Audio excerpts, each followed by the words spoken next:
So, another Winchester knife, and to be exact, it's another Winchester black box knife. Um, these knives were made for Winchester by Queen Cutlery back in like the 80s and the 90s. Um, and they're pretty good quality knives. It's about as close as you can get to a Great Eastern Cutlery knife for quite a bit less money, I will say, on the market anyway. Um, and they're really well made. You can still find new old stock ones, ones that weren't used, like this one, for what I would consider to be a fairly reasonable price. I paid 120 for this, I think, and this is the model 1920 Coke bottle. And look at this bone. Before I open the knife, just look at this bone. It is absolutely gorgeous. This jig bone, and I think that this is still that bone that got taken out of the Utica factory? I think it was the Utica factory. I don't remember. Um, there was a factory. They found a bunch of old jigged bone in the factory, and they used it on these black box Winchester knives. And it's like Rogers jigged bone. Like I said, I think it's Utica, but I'm not 100% sure on that. But this bone is just gorgeous. This is a little bit lighter than the other bones that I have. My moose, which is like my favorite pocket knife, um, is almost black, and then this one's a really nice, it has some variation in color, which I really like. It's got this really big shield there in the middle, which is nice. It's got a little lanyard hole, which is kind of silly to me. And this is a big knife. Let's open it up. The action isn't amazing. I should have grabbed my mineral oil because I would imagine that if I put some mineral oil in it, I'm going to polish off the blade with my shirt for a minute. I would imagine that if I put some mineral oil in it, it will sharpen up the action. Just because, this knife's been sitting in a box probably since 1990, which is when it was made. See right there, it says 90, and this is the 1920 model. Don't get confused and think that the knife was made in 1990 or 1920. It absolutely wasn't. That's just the model number. But I have a bit of a thing for large Coke bottle knives. I really like them ever since I got my 97 from Great Eastern Cutlery. Man, I hate high polished blades. It's impossible to video this. Um, the high polished blade there. But ever since I got my 97 from Great Eastern Cutlery, I've been a really big fan of these large Coke bottle knives. Just because generally they have a little bit lighter back spring and you still get a really big blade and a knife that feels really good in your hand and everything, but it's still not massively large, so you can still throw it in your pocket and everything. At least that's how I consider it. Some people would probably say it's too big for your pocket. But uh, the, the main thing is I really like the large Coke bottle pattern. And I've been wanting a Winchester large Coke bottle for a little while. I didn't buy them back when you could get them uh, easily for $100, which is what I should have done. Same thing with like the Great Eastern Cutlery 81 Moose. Should have bought that back when I could get it for reasonable money, which you can't anymore. Um, but I got this one here. There's another Winchester. There's at least one more Coke bottle, and then I think there's a version of this one in Stag, which I think Warthog has over there. Warthog, if you want to give me a early birthday present, if you're watching this, I would love a Stag Winchester Coke bottle.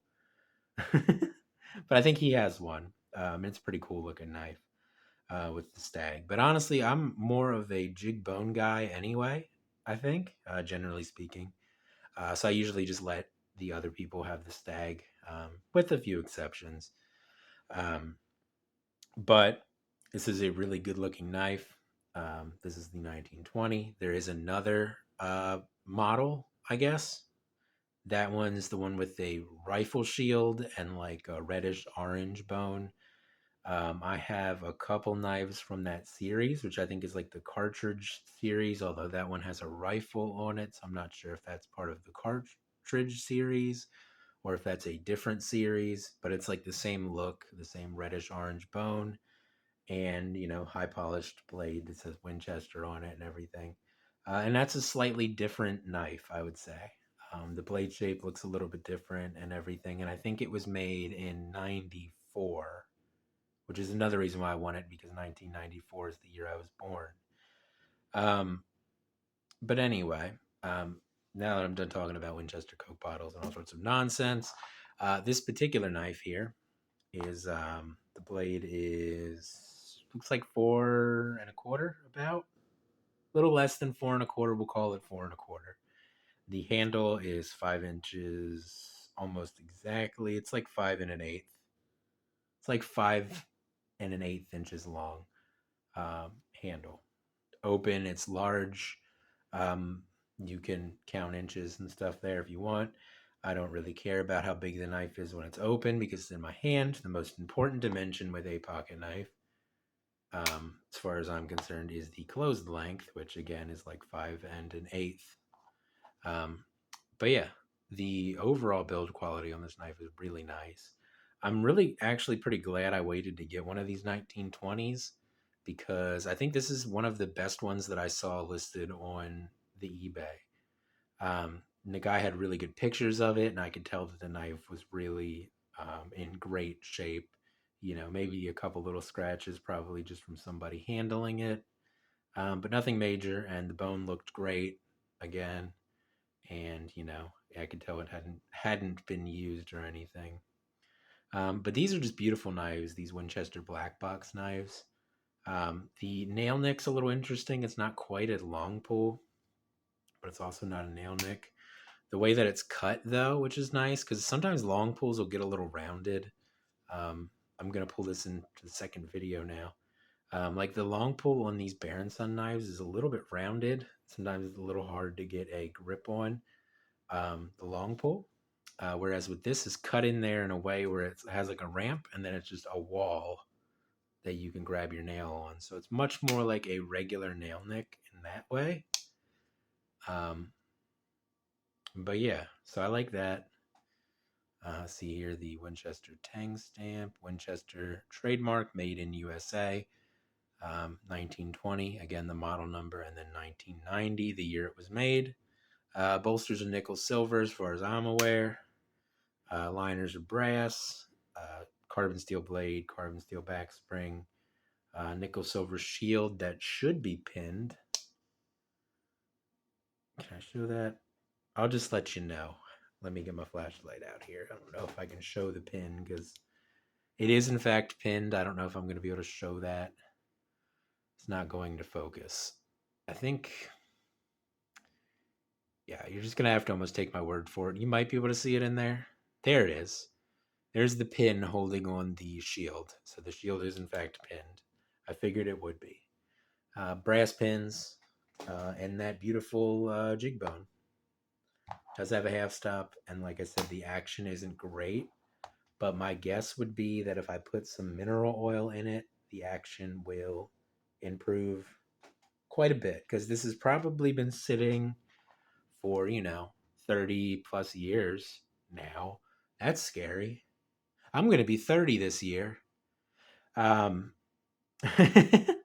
but this knife's probably been sitting for like 34 years or so, 34, 33 years, without ever having any kind of new lube put in it or anything. So whatever it came on it just to keep it from rusting is probably what was on it, and it probably just sat in the box since then. Now I don't know that for sure, but that would be my guess. So I'm going to, once I get off of here, I'm going to put some mineral oil in here and see if the action significantly improves, which I think it will.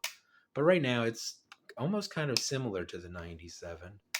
A little less snappy than the 97, but it's got a nice lighter pull, just like the 97. And it also, the blade isn't going to have any problem staying open. And I don't know exactly where people got this like notion that blades need to be really hard to open to be good. because I don't really want my knife to be super hard to open because then it becomes a pain in the butt to open the blade, which isn't ideal for any time that you actually need your pocket knife. Now, if you're just collecting the knife and you're like, ooh, I like how hard it is to pull, and I like the fact that it rips my fingernails off, that's a sign of quality. Cool, man. But that's not the mark for a quality pocket knife in my mind. Now, a backspring can be too weak. This is certainly not too weak, as I will have demonstrated with the fact that the blade does in fact stay open. And it springs back from pretty far, actually. Right there is where it stops. So it does spring back from pretty far. Generally speaking, the back spring's whole job is to keep the blade shut while it's in your pocket, which it does pretty well. You'd have to pull on it, or it would have to get caught on something pretty significant to pull that blade open. And then a lot of people think that the back spring's job is to hold the blade open as well. Um, it does do that in most cases, but honestly, if you're cutting something the proper way, it shouldn't need to hold the blade open. The blade should just stay open because you shouldn't be applying pressure on the back of the knife blade because that's not how you use a knife. Um, and some people are going to have a problem with that because of the invention of modern folders with locks and all that. Cool, man, but we're talking about pocket knives right now. And pocket knives, as far as I'm concerned, are not meant to be used in any way other than just cutting things.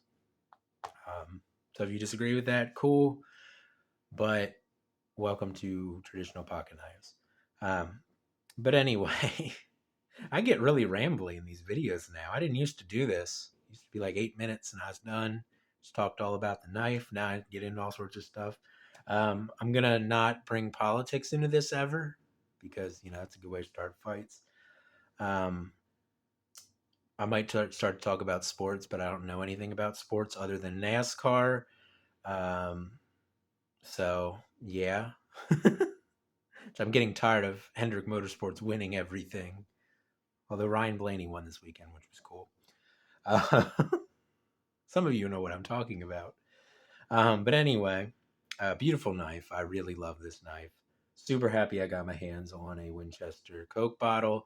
Now I just have to get that one with the rifle shield, and then maybe I'll be happy for a couple minutes. Um, but yeah, I mean, overall, knives really well made. This box is absurdly big. Oh, something else that I thought was funny. The guy made a huge deal. He took like 3 pictures of this. The rip in the box, which I guess to a legitimate collector who's just, collecting the knives, keeping them in the boxes and keeping them nice, I guess that would be something that would be a big deal to somebody like that. But to me, it's like, well, the knife is so pretty. I don't care what the box looks like. Um, the box is just somewhere for the knife to be when it's not in my pocket or in another area where I keep my knives that get carried regularly, I guess. But anyway, that's gonna be it for this video here. Um, I'll see you guys in the next one, and I hope you have a good day. Um, yeah.